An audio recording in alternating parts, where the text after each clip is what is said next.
은혜 받으실 하나님 말씀은 디도서 2장 11절부터 15절 말씀입니다.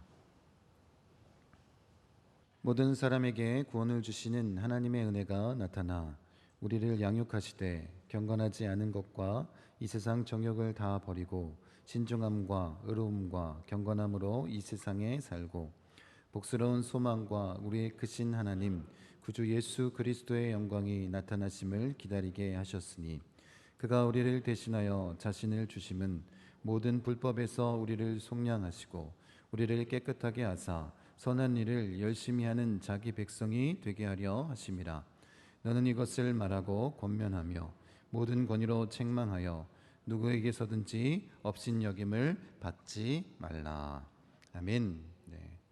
이 말씀에 의지해서 우리가 꿈꾸는 길쌈교회, 은혜가 넘치는 교회라는 제목으로 하나님 말씀 함께 나누기 원합니다. 우리 옆에 계신 분들과 함께 인사하겠습니다. 그리스도인은 예수님과 함께 행복한 삶을 사는 사람입니다. 함께 인사하겠습니다. 그리스도인은 예수님과 함께 행복한 삶을 사는 사람입니다. 아멘. 여러분, 우리는 그 부활의 능력을 사는 자들입니다. 특히 그 은혜를 온전히 경험했다면, 우리가 구원의 은혜를 경험했기에 이제 우리가 복음을 살아내는 자들 아니겠습니까? 그 부활을 이제 사는 자들이 돼야 합니다. 왜 부활을 살아야 되는지, 왜 복음을 살아내야 되는지 오늘 바울은 본문을 통해서 특히 이 은혜를 통해서 우리에게 전해주고 있습니다. 여러분, 우리가 그리스도인이라고 말할 때 우리가 함께 인사했지만 우리가 기억해야 될 것은 이것입니다. 그리스도인은 십자가에서 죽는 삶을 사는 자가 아니라 예수로 함께 행복한 삶을 사는 자들이라는 것입니다. 부활을 살아내는 자들입니다. 그리고 영생의 소망, 예수님이 다시 오실 그날 우리 재림을 기다리며 사는 자들입니다.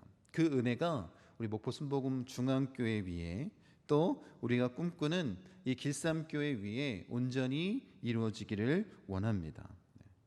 여러분, 우리가 예수 안에서 행복한 삶을 함께 나누며 그 생명을 누리는 방법이 무엇일까?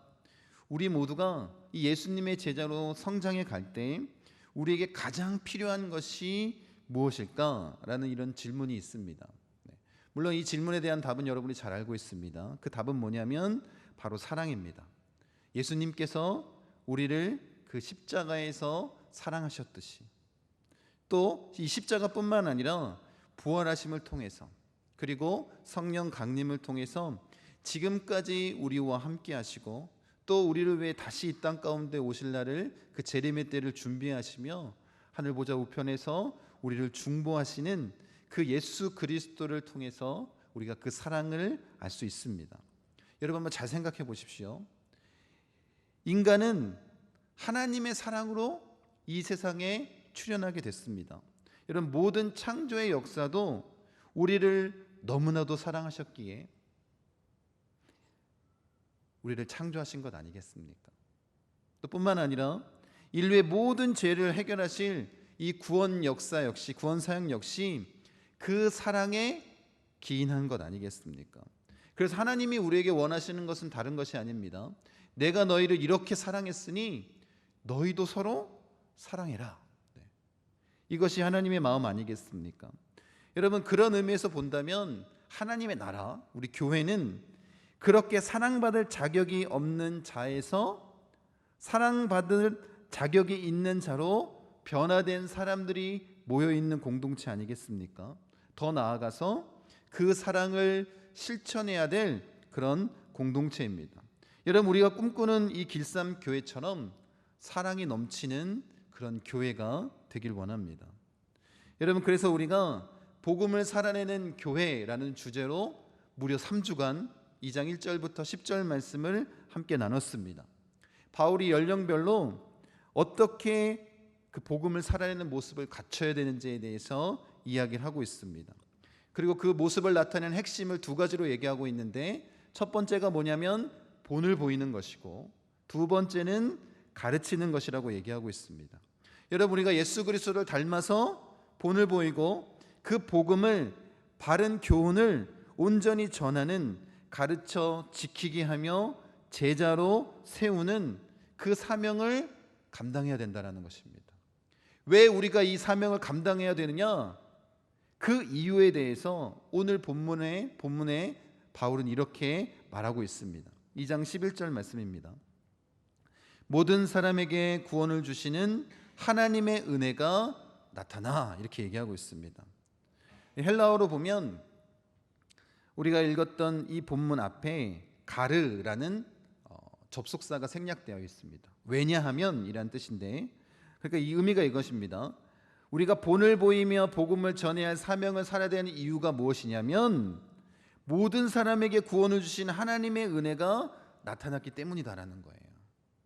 그러니까 우리가 그 복음을 살아내는 이유는 쉽게 얘기하면 은혜 때문이다라고 얘기하고 있는 것입니다. 여러분, 하나님의 은혜, 모든 사람을 구원하시는 그 은혜로 나타내 주신 것 아니겠습니까? 구원을 주시는 그 은혜. 여러분, 사람들은 하나님을 떠나 잘 살아보겠다고, 자기 맘대로 인생을 즐기며 살겠다고 하나님과 단절된 삶을 추구하였습니다. 그래서 욕망의 노예로, 죄의 노예로 우상을 섬기며 그로 인해서 인간답지 않는 삶을 살게 된 것 아니겠습니까?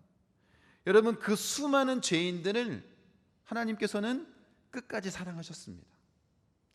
여러분, 그 죄인들, 신실하지 못한 자들을 향해서 하나님의 그 신실하심을 통해 용서하시고 사랑해 주시고 그 자격 없는 자들에게 은혜를 베풀어 주신 것 아니겠습니까? 여러분, 하나님께서 우리를 용서하실 의무도 없었고 사랑하실 의무도 없었습니다. 그러함에도 불구하고 이 언약적인 사랑, 그 은혜를 베풀어 주셨습니다. 그래서 우리가 그것을 뭐라고 얘기하냐면 하나님의 선물이라고 부르는 것입니다. 그런데 놀라운 건 뭐냐면 이 은혜가 누구에게 나타났냐라는 거예요. 본문에 보니까 모든 사람에게 나타났다라는 거예요. 이런 바울이 갈라디아서를 통해서 우리에게 말하고 있는 게 뭐냐면 유대인이나 이방인, 또 종과 자유인, 남자나 여자나 다 하나다라는 거예요. 그 모든 사람들에게 동일하게 나타난 그 유효한 은혜, 이 하나님의 선물을 이야기하고 있는 것입니다. 여러분, 하나님께서 차별을 두시지 않았습니다. 모든 사람에게 오신 것입니다. 이게, 이 은혜가 바로 하나님의 독특한 사랑의 방식입니다. 자격 없는 자에게 베푸시는, 모든 사람에게 나타내 주신 그 하나님의 사랑의 방법, 이것을 은혜라고 말하는 것입니다. 여러분, 하나님의 모든 사역의 시작은 바로 이 용서 아니겠습니까? 이 은혜 아니겠습니까? 여러분, 하나님은 지난 일을 기억하시지 않습니다. 다시 시작할 수 있도록 기회를 주시고 힘을 주시고 주 안에 함께 머물도록 성령님을 보내주신 그 은혜, 그것을 우리가 온전히 누리길 원합니다. 여러분, 그래서 교회가 이 은혜의 공동체라고 얘기를 하는 거예요. 우리 교회도, 우리가 꿈꾸는 교회도 은혜가 넘쳐나기를 원합니다. 오늘 제목처럼. 그래서 교회 안에는 이런 사람들이 많이 있습니다. 매일 잘하겠다라고 말하지만 잘못하는 사람들, 용서하겠다고 말하지만 용서 못하는 사람들, 상처 주지 않겠다고 말하지만 상처 주는 사람들, 그런 인생들이 모여 있는 곳이 어디예요? 교회입니다. 사랑하겠다고 말하면서 사랑하지 못하고, 한 번만 용서하면 잘하겠습니다 라고 해놓고 번번이 다시 잘못하는, 그 잘못을 반복하고 있는 인간들이 모여 있는 곳이 교회 아니겠습니까? 여러분, 그런데 잘 생각해 보십시오. 이런 사람들이 모여 있는데 은혜가 아니라면 어떻게 이들이 같이 영적인 공동체를 이룰 수 있냐라는 거예요. 여러분, 우리가 그 은혜, 그 구원의 은혜, 예수 그리스도를 온전히 경험하고 그 사랑을 누리고 알고 있기 때문에 사랑할 수 있고 용서할 수 있고 받아줄 수 있고 가족같이 사랑이 넘치는 교회를 세울 수 있는 것 아니겠습니까? 은혜가 넘치는 교회, 사랑이 넘치는 교회. 이 교회를 세울 수 있는 이유는 단 한 가지라는 거예요. 우리 안에 은혜가 있기 때문입니다. 그 은혜로 주변에 있는 사람들, 함께하고 있는 교우들을 바라보시길 원합니다. 그리고 우리가 그 은혜가 넘쳐나고 또 그 은혜를 누리길 원합니다. 바울은 오늘 이 은혜를 누리기 위해서 은혜로 양육받아야 된다라고 말하고 있습니다. 우리 12절과 13절 말씀 같이 한번 읽겠습니다. 우리를 양육하시되 경건하지 않은 것과 이 세상 정욕을 다 버리고 신중함과 의로움과 경건함으로 이 세상에 살고 복스러운 소망과 우리의 크신 하나님 구주 예수 그리스도의 영광이 나타나심을 기다리게 하셨으니. 여러분, 이 말씀을 11절과 같이 한번 읽어보도록 하겠습니다. 모든 사람에게 구원을 주시는 하나님의 은혜가 나타나 우리를 양육하시되 라고 말하고 있습니다. 그러니까 쉽게 얘기하면 우리가 이렇게 받아들일 수 있다는 거예요. 뭐가 우리를 양육한다라는 거예요? 은혜가 우리를 양육한다라는 거예요. 여러분, 여기서 양육하다는 의미가 징계하다, 가르치다, 훈련하다라는 뜻이 있는 단어입니다. 여러분, 우리가 징계를 당하며 고통을 당할 때도 그것이 은혜 아니겠습니까? 여러분, 바른 것을 깨달아 우리가 알고 또 그것을 도움을 받을 때 이것도 은혜입니다. 여러분, 은혜는 구원의 도구일 뿐 아니라 훈련의 도구이기도 하다라는 거예요. 여러분, 이 생각을 우리 마음 가운데 꼭 새기시기 바랍니다. 여러분, 그래서 그 은혜로 우리에게 나타난, 우리에게 주어진 이 구원은 단 한 번의 사건으로 끝나는 것이 아니다라는 거예요. 나는 구원받았어, 나는 천국 가. 여러분, 우리 모든 그 구원의 전 과정, 구속, 성화, 영화의 전 과정이 바로 이 구원의 은혜 아니겠습니까? 여러분, 바로 예수 그리스도가 우리를 위해서 그 십자가의 죽으심으로 말미암아 그 구속, 그 칭의, 그리스도인의 탄생부터 성숙한 그리스도인의 성품을 품는 그 모든 과정, 그리고 영화되는 그 모든 과정까지 다 은혜의 여정이라는 것입니다. 하나님이 구원하시는 그 은사가 우리 속에서 계속해서 나타난다는 거예요. 내가 예수 믿고 죄사함 받았어. 여기서 그 구원의 은혜가 끝나는 것이 아니다라는 것입니다. 여러분, 그래서 바울이 뭐라고 얘기하고 있냐면 로마서 5장을 통해서는 이 은혜가 그리스도의 신실하심을 통해서 우리가 그 의의를 얻었다라고 얘기합니다. 여기서 멈추지 않고 6장에서는 뭐라고 얘기하냐면 그 은혜가 우리로 죄 아래 있지 않고 거룩한 삶을 살게 하며 영생을 얻게 한다는 그 점을 말하고 있다는 거예요. 여러분, 이 은혜는 복음을 살아내는 존재, 그리고 그것을 나타내는 가르치는 자가 되는 것입니다. 이 은혜를 통해서 우리가 온전히 복음을 살아낼 수 있고 이 은혜를 통해서 복음을 가르칠 수 있는 자가 되는 거예요. 이 은혜의 양육을 받아야 된다는 것입니다. 우리가 로마서 말씀을 좀 읽어보겠습니다. 6장 20절과 23절 말씀 같이 한번 읽겠습니다. 너희가 죄의 종이 되었을 때에는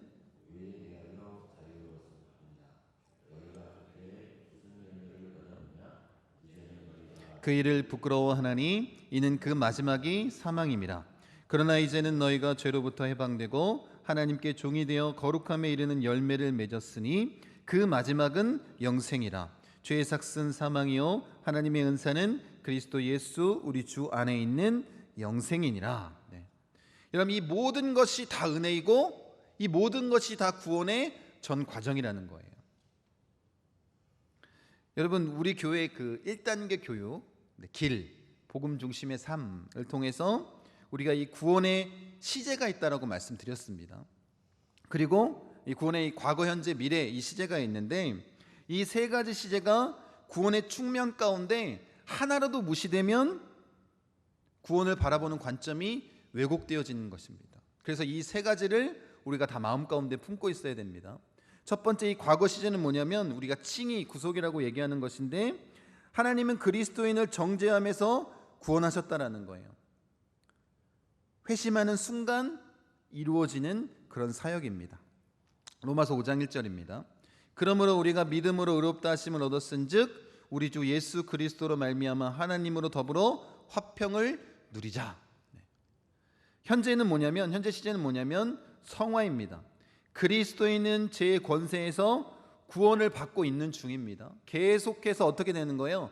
그 성화의 과정을 통해서 누구를 닮아가는 것입니까? 예수 그리스도를 닮아가는 과정을 겪고 있는 거예요. 이것이 다 은혜 안에 포함되는 것입니다. 로마서 8장 29절입니다. 같이 한번 읽겠습니다.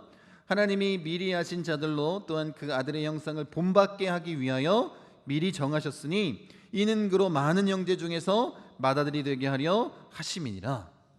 세 번째 시제가 미래인데 우리가 이것을 영화라고 부르고 있습니다. 그리스도인은 죄의 권세와 영향력에서 영원히 완전하게 벗어나게 된다는 거예요. 로마서 8장 30절입니다. 또 미리 정하신 그들을 또한 부르시고 부르신 그들을 또한 의롭다 하시고 의롭다 하신 그들을 또한 영화롭게 하셨느니라. 여러분, 우리가 좀 정리해 보길 원하는데, 여러분, 우리가 예수 믿고 구원받았다라는 것은 우리가 이 은혜의 양육 훈련을 받는 자가 되었다라는 거예요.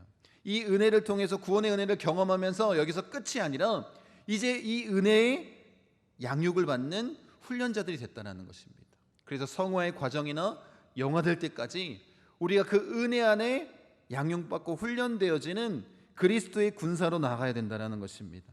이 은혜가 우리를 양육하는 것입니다. 어떻게 양육하느냐?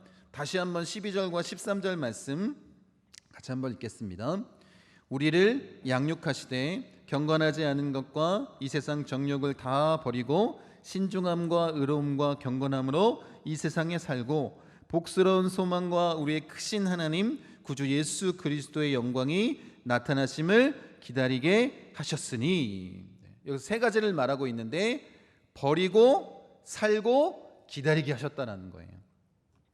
여러분, 우리가 이 은혜로 말미암아 이 구원의 완성을 이루는 전 과정을 우리로 하여금 겪게 하시는데, 여러분, 과거의 죄의 종노릇하던 옛 자아는 버리고 현재 주 안에서 예수로 행복한 삶을 살고 장차 미래의 그 영생의 소망을 가지고 예수님의 영광이 나타날 때까지 우리가 기다리는 것입니다. 여러분, 여기에 은혜가 양육하는 이 과정에 그 구원의 과거, 현재, 미래가 다 담겨 있는 거예요. 버리고 살고 기다리는 것. 버리는 것이 과거이고 사는 것이 현재이고 기다리는 것이 미래를 나타내는 것입니다. 여러분, 과거 우리가 어떻게 살아야 되느냐? 말씀에 이렇게 얘기하고 있습니다. 경건하지 않은 것과 이 세상 정욕을 다 버리고 라고 얘기하고 있습니다. 여러분, 구원의 과정을 통해서 먼저 우리가 양육되어지는 건 뭐냐면 경건하지 않은 것과 이 세상의 정욕을 다 버리게 되어진다는 것입니다. 여러분, 이 단어가 쓰이는, 이 버리다라는 단어가 쓰인 곳이 예수님이 제자들에게 이 제자도에 대해서 말씀하시는 이 복음서의 본문에 쓰였습니다. 누가복음 9장 23절인데요. 또 무리에게 이르시되 아무든지 나를 따라오려거든 자기를 부인하고 날마다 제 십자가를 지고 나를 따를 것이니라, 이렇게 말씀하십니다. 여기서 부인하다라는 이 단어가 버리다라는 단어입니다. 여러분, 하나님의 나라는 이 하나님의 나라와 상관없는 모든 것을, 이 세상의 것을, 땅에 속한 모든 것을 버리고 부인하라고 말씀하신 것입니다.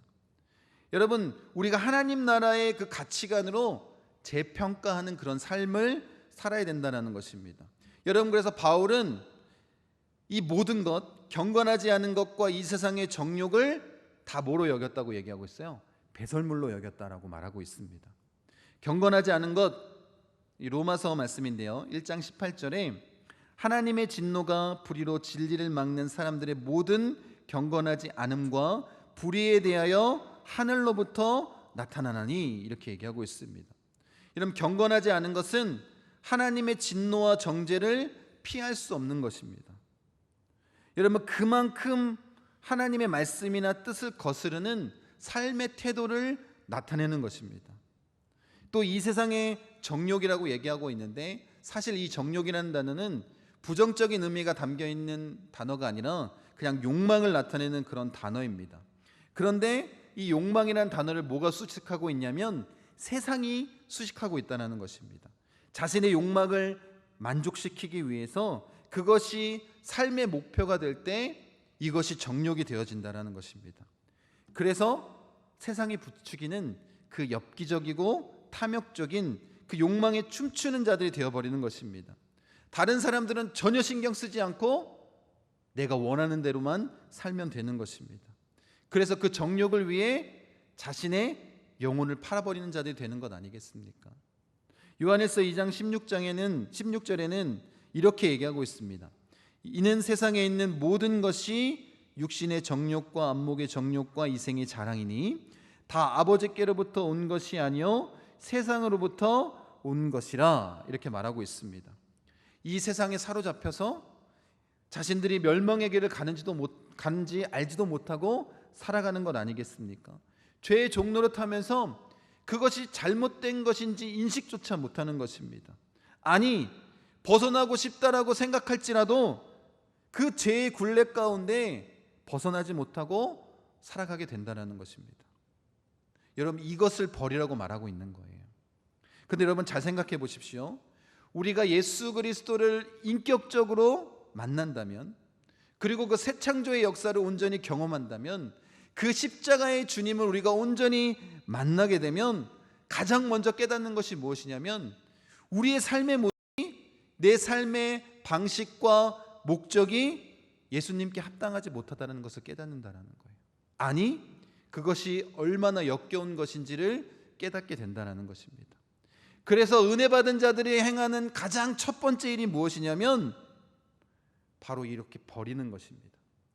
과거에 죄악된 모습 가운데 살아갔던, 이 세상의 것을 쫓아 살아갔던 그 자신의 모습을 버리는 것입니다. 여러분, 십자가에서 예수 그리스도와 함께 죽는 것, 자기를 부인하는 것 아니겠습니까? 과거의 죄악된 모습을 버리는 것입니다. 여러분, 마치 탕자가 쥐염 열매를 주워 먹다가 자기의 그 처지가 너무 한탄스러워서 이럴 바에는 차라리 아버지 집으로 돌아가자 라고 결단하는 것과 똑같은 것입니다. 여러분, 아브라함이 본토 친척 아비집을 떠나 하나님께서 말씀하신 곳으로 가기로 결단한 것과 똑같은 것입니다. 여러분, 오순절날 성령세를 받은 후에 베드로가 부활하신 예수님에 대해서, 그 복음에 대해서 선포했을 때 유대인들이 그 말씀을 듣고 회개하기 위해서 우리가 어찌할꼬? 라고 외쳤던 것과 똑같은 건 아니겠습니까? 그때 분명히 베드로가 뭐라고 말하냐면 이 패역한 세대에서 구원을 받으라 라고 말하고 있습니다. 세상의 것을 버리라라는 것입니다. 세상을 바라보는 그 기준에서 이제 하나님을 바라보라는 거예요. 예수님과 함께 살아가라는 것입니다. 첫 번째, 그 은혜의 양육의 과정이 뭐냐면 버리는 것입니다. 과거의 죄악된 모습. 두 번째, 그 양육의 과정은 우리가 현재라고 얘기하고 있는 것입니다. 신중함과 의로움과 경건함으로 이 세상에 사는 것입니다. 여러분, 은혜는 버리는 데서 끝나는 거 아닙니다. 난 구원받았어, 이제 과거의 모습을 청산해야지, 여기서 하나님의 은혜가 끝나는 것이 아니라, 은혜는 세상의 가치관을 떠난 사람들이 새로운 삶을 살도록 이끌어가는 거예요.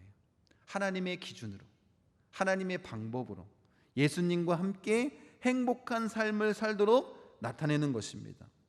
여러분, 이 은혜가 이제 신중함과 의로움과 경건함으로 살게 만들어주는 거예요. 은혜가 있어야 이 삶이 가능한 거예요. 여러분, 세상의 것을 버리고 세상과 동떨어져 살아가라고 말씀하시는 것이 아닙니다.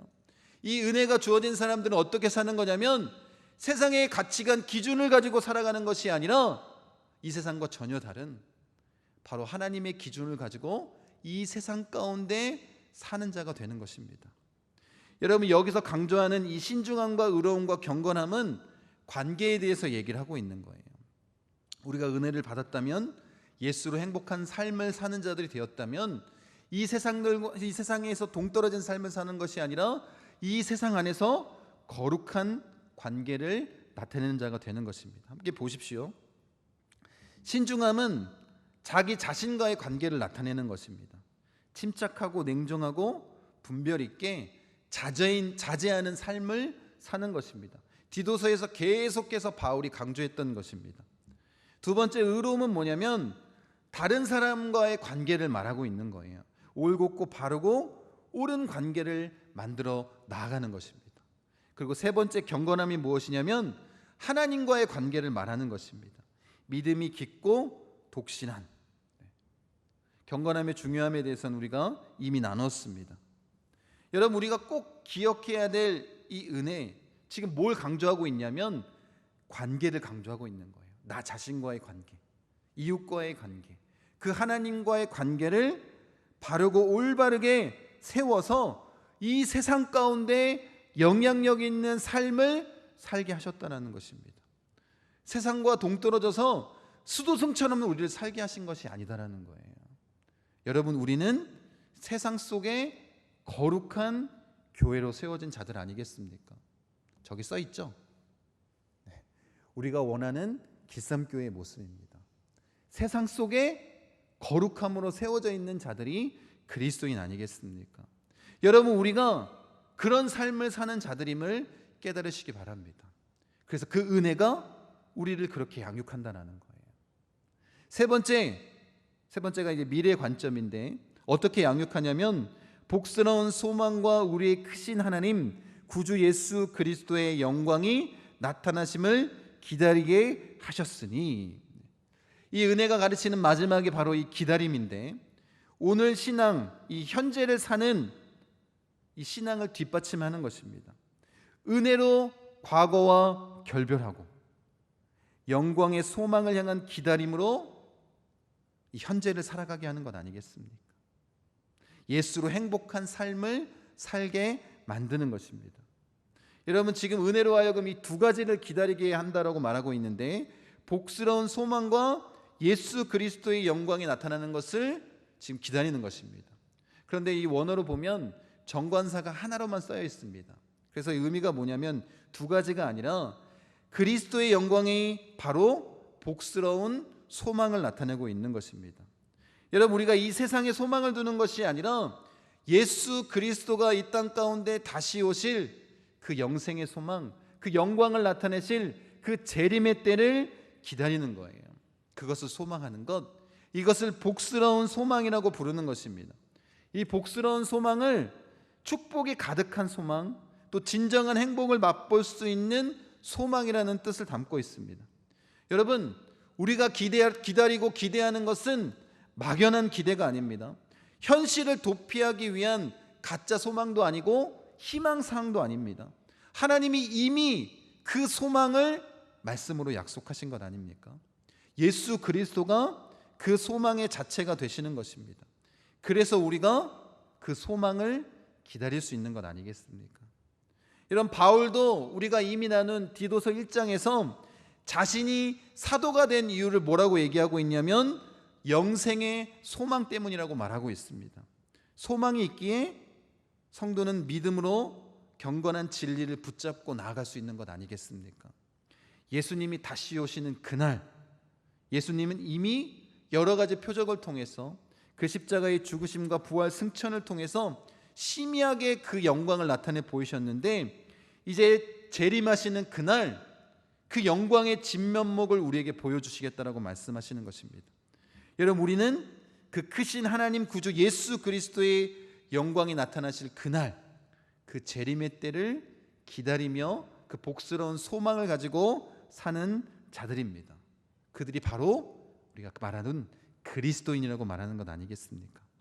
여러분, 이 은혜를 통해서 우리를 어떻게 양육하냐면 우리가 우리의 삶 가운데 이 버리기와 살기, 그리고 기다리기를 행하게 만든다라는 것입니다.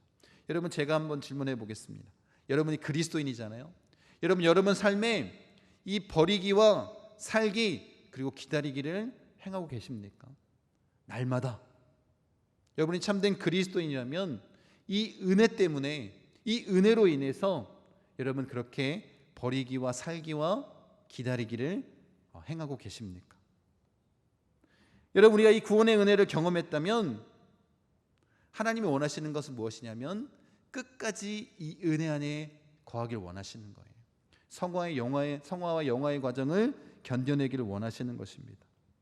여러분, 이 구원의 은혜가 이 과거에 국한된 것이라면 우리가 얼마나 의미 없는 인생을 사는 것입니까?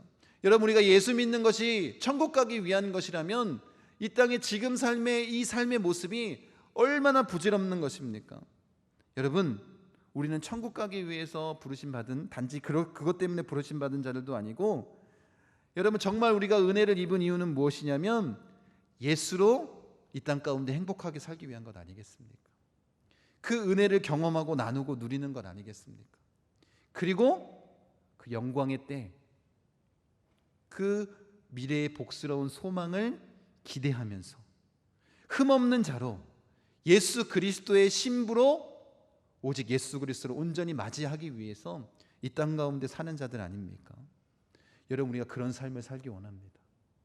여러분, 다 은혜를 경험했다라고 고백하고 있지 않습니까? 다 구원의 은혜를 받은 자들 아닙니까? 여러분의 그 은혜의 기준이 나는 천국 가면 돼, 여기에 멈춰 있다면 그것은 하나님이 원하시는, 예수님이 우리에게 원하시는 삶의 모습이 아니다라는 거예요. 바울이 우리에게 분명히 얘기합니다. 은혜로 우리를 양육하는데 과거와 현재, 미래의 삶의 모습까지 우리가 변화되길 원한다는 거예요. 과거의 모습을 버리고 현재 예수님과 함께 행복한 삶을 살고 장차 미래 예수님이 다시 오실 그날, 그 재림의 때를 기다리며 소망하며 나아가는 참된 그리스도인의 모습이 되길 원합니다. 여러분, 바울은 지금 이 세 가지를 계속해서 다른 서신서에서도 이야기를 하고 있습니다. 데살로니가 전서에서도 이 세 가지를 강조하고 있는데, 이 말씀을 읽고 우리 말씀을 마무리 짓도록 하겠습니다. 같이 한번 읽어보도록 하겠습니다.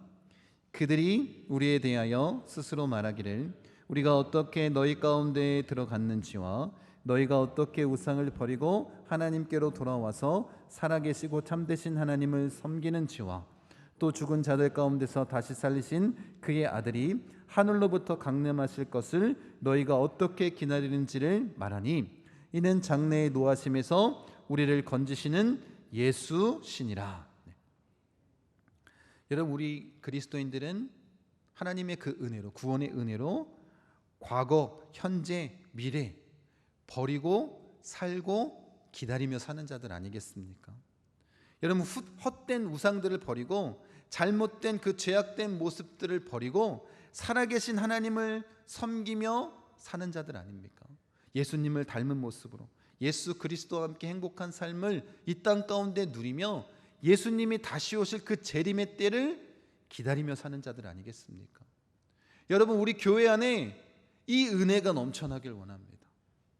버리고 살고 기다리는 이 은혜가 넘쳐나길 원합니다.